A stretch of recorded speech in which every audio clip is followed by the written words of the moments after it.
or as survivors of torture and other underrepresented populations.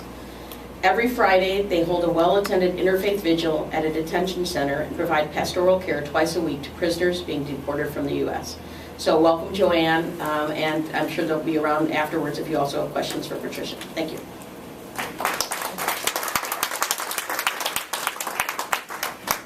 Good morning.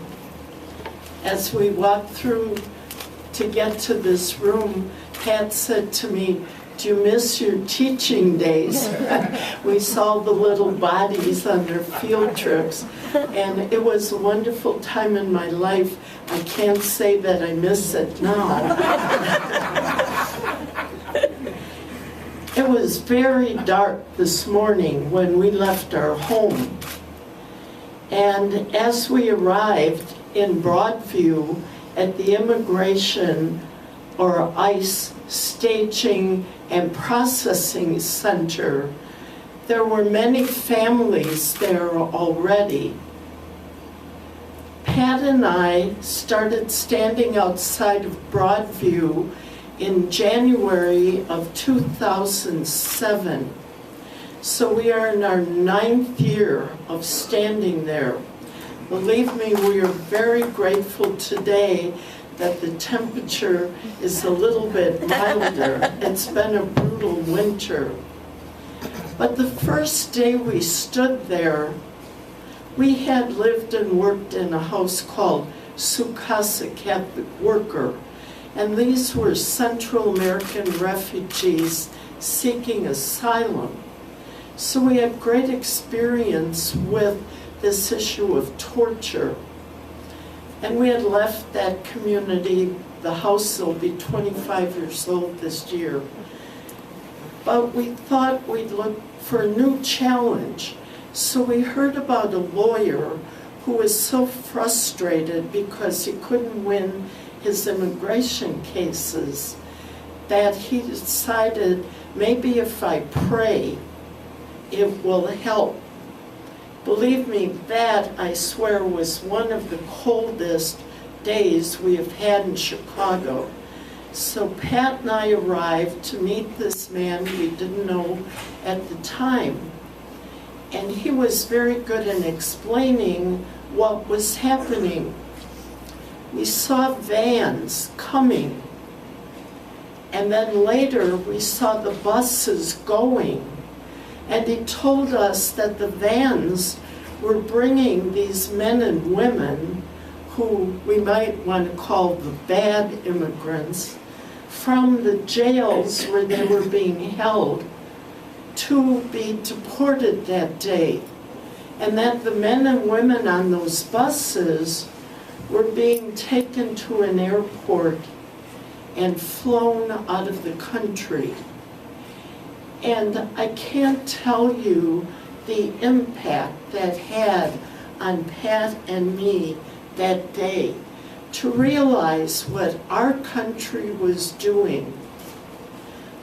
And later our new Pope, I said, stole my line, because the image that grabbed me was we're moving pieces on a chessboard and they have no control. And Pope Francis a while ago said that migrants are not pieces on a chessboard. I said, he stole my line. But I think, therefore, it must be a good image. Roy Berg, the lawyer, was going to pray there once a month. And we both got in the car and looked at each other and said, we have to be here every Friday. And that was the beginning of a journey we never dreamt of. It led us to things we never knew we could do. But it has been a tremendous education, as well as a wonderful partnership with so many men and women. Out of that morning has grown the Interfaith Committee for Detained Immigrants.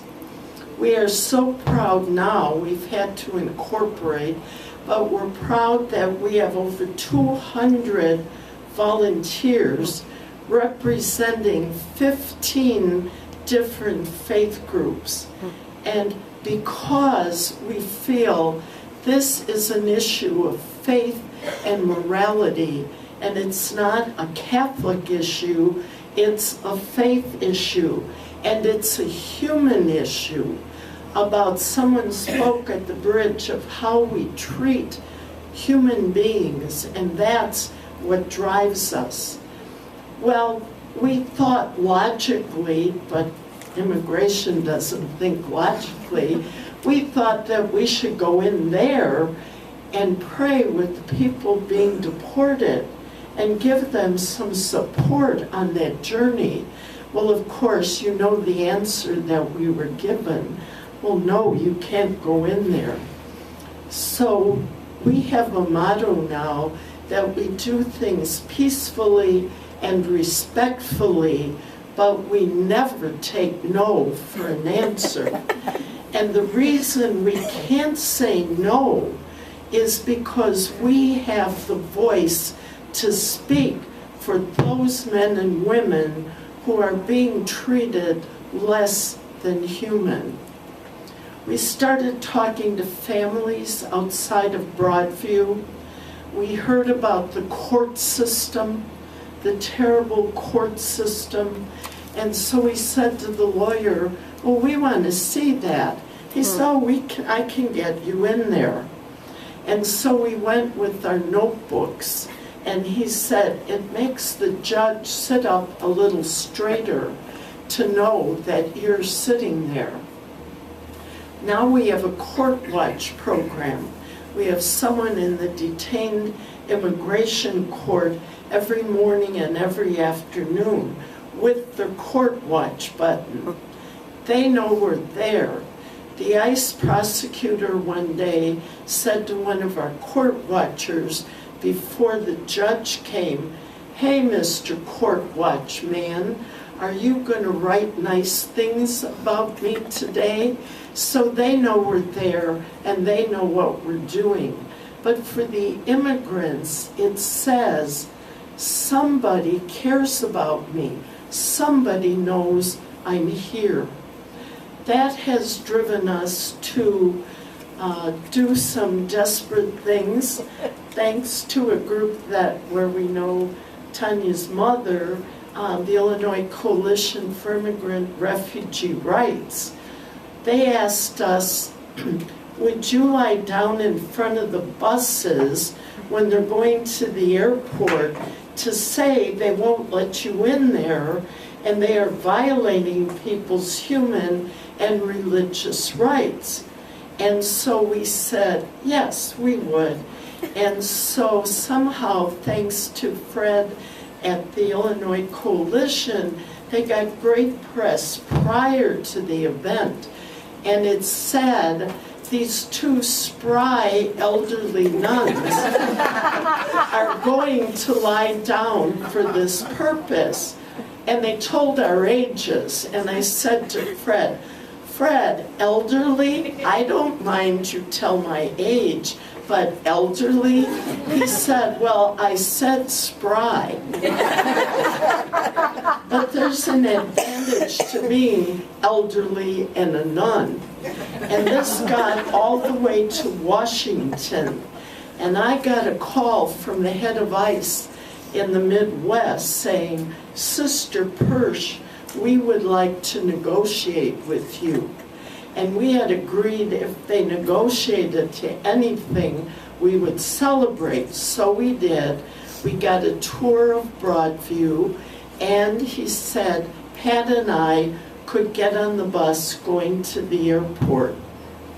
So that Friday morning we did, and our thought was we'd walk down the aisle, touch everybody, tell them we're walking with them. We got on the bus, and where we stand is this big. There's plexiglass and a grate and benches, like 3 cages. Everybody was shackled, hands and feet, with the chain around their waist. I cannot tell you when we got off, we just could not contain our emotion in seeing what our country is doing, treating people like animals to get them out of our country. It took almost another year, but we now are inside Broadview. We still pray on the buses. We have the vigil. We have the court watch. But then somebody talked about the detention centers. So we marched out to Woodstock, Illinois, which for us is not a short trip because we live 115 south, and that's almost to the Wisconsin line. And we went in with our great program, and of course, what do you think they said? We don't need you. Well, again, thanks to the Illinois Coalition, they wrote a bill that said that religious workers had to be permitted to meet with immigrant detainees. And the bill passed. The long story, we learned a lot about lobbying. The bill passed unanimously in the House and Senate. It was signed into law. It became law. Guess what? They wouldn't let us in there. But we can't take no for an answer. So we had to go to Dan Burke, who sponsored the bill, and he said something that isn't in the movie that he's in with us. But anyway, he said, I guess I'll have to go out there with you. So we came out to Woodstock with Representative Jack Franks. The sheriff tried to discourage him. He said, I'm worried about the safety of the sisters.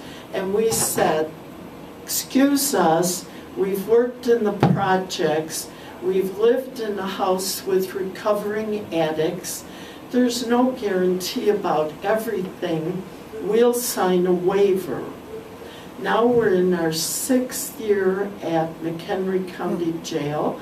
We go every Tuesday. We meet the most wonderful men and women, just like Tania talked about, DUIs, coming back into the country. Some of them have been here since they're babies. They're going to be deported. They say, one guy told me, I've never been in that country. Well, he must have been there to be born, but he must have come as a baby. And so he's going back where he has no family.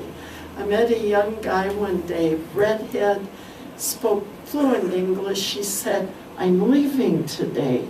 Oh, great, where are you going? He said, to Slovenia.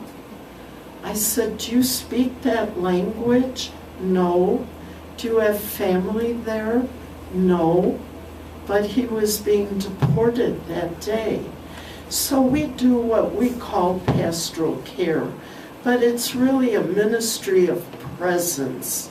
We sit one-on-one with the immigrant. We can bring a whole team of volunteers with us. We can bring, nobody else in the country can do this. We bring bags of stuff. We can bring sheets that we write information that we take out with us. We call their families, even if they might be in Mexico or Europe somewhere, to let them know. Often the families don't know if they died along the way. They have not heard from them and they're worried sick.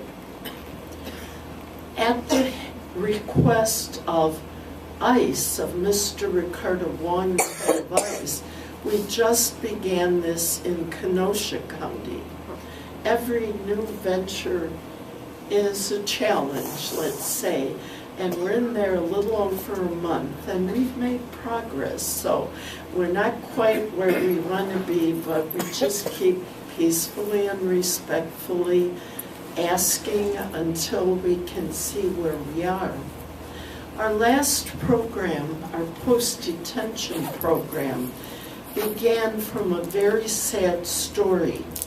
Pat and I worked with a woman in jail for 8 months. She came every week, came up and thanked me because we put money in their commissary account if they don't have money. And she came every week to thank me for the purchases as a woman she was able to make, not having to request her needs of the guard. So for some reason we took a day off, and we're two different places, and the lawyer called both of us needing a place for Marie Joseph to stay.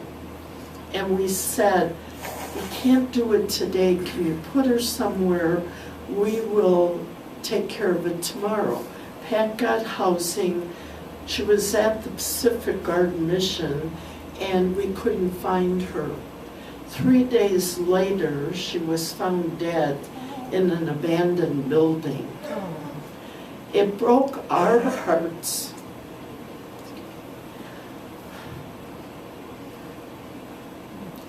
The lawyer was devastated, and the officers in the jail cried.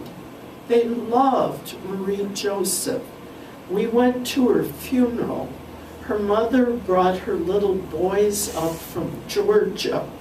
These two little guys grabbed us around the waist, hugged us. Thank you for what you did for my mother. So we said, that can never happen again. So now we have a hotline. We have a team of men and women available every week who answer the hotline. And we do two things. When they're released from ICE custody, they're not free most of the time. If they can go home, the families paid a bond, and they may still be deported. But they're released in the clothes they were picked up in. Pat actually had a young man at Broadview being deported in his boxer shorts. Now we bring clothes to Broadview, but these young men and women standing out at 101 West Congress in shorts and a t-shirt in winter. So now we have a backpack of clothes with some juice boxes, power bars, whatever. We buy their bus ticket because mostly they have no money, and we make sure they get on the bus, give them food money for the journey. If they're going to California, New York, Nebraska, Texas, wherever, we give them a cheap track phone with minutes with one of our numbers, so if they're in trouble on the journey. However, people were being released who had nowhere to go. They have no work permit, they had no family here, and one man recently that we've taken, his court date is 2019. Oh. So they would be wandering the streets trying to go from shelter to shelter. So we started finding housing, paying people to keep some of the religious communities, homes, intentional communities. We said, we need a house. And so we started negotiating. The one that seemed most possible was in Cicero, Illinois. After we thought we had everything in order, the town told us, oh, you're not zoned for that. So another year later, after we went through the zoning committee, the zoning board, the town board, got our permits, we have the Marie Joseph House of Hospitality for Men in Cicero. We have 16 men from 15 different countries. By that time, we needed a second house. So in Hyde Park, we rented a floor of the Catholic Theological Union Residence Hall, and that was supposed to be the women's house. Now it's the women, family, teenager house, because whether you know it or not, we have 9 houses for children who are unaccompanied minors. The day they turn 18, we meet them in jail. There's a group at the University of Chicago trying to work with Heartland Alliance to get them out to us. We have 2 in Kenosha, a Chinese girl, a Honduran boy. We're working with the National Immigrant Justice Center to get them out. So from standing outside of Broadview in January of 2007, we keep growing and expanding. We're now asked to be a pilot to get families out of the detention centers on the border to bring them up to do case management. So it's been a challenge, but a wonderful, wonderful journey. And people say, how do you keep doing this? There's nothing changing, of course. Meanwhile, on the side, we're lobbying, writing letters, marching, whatever, to change the system. But we feel we're working with the ones who are trapped in the broken system and are people who deserve respect. Well, as Catholic sisters, for me anyway, the Last Judgment Gospel has always encouraged me, because sometimes I don't pray as much as I should, or I don't think I'm doing all the church things I should. But then I listen to that and I say, wow, whatever you do for any of my sisters and brothers, you do for me. Clothe me, feed me, visit me, take care of me, give me a house. But I heard another story that really drives us now, and it's an old rabbi story. And he had a class and he said, when does night become day? And oh, when I can tell the sheep from the goat in the field. No. When I can tell the fig tree from the pear tree. No. Well, you tell us. He said, it's when I can look in the eyes of every man and woman and see my sister or brother. Until then, it is night. And we all want to be people of light. So we all need to be aware of our immigrant sisters and brothers, who we can be the voice for them. We can stand up for them. We can say no more deportations, no more deaths in the desert. And as Moses said, let my people go. Thank you.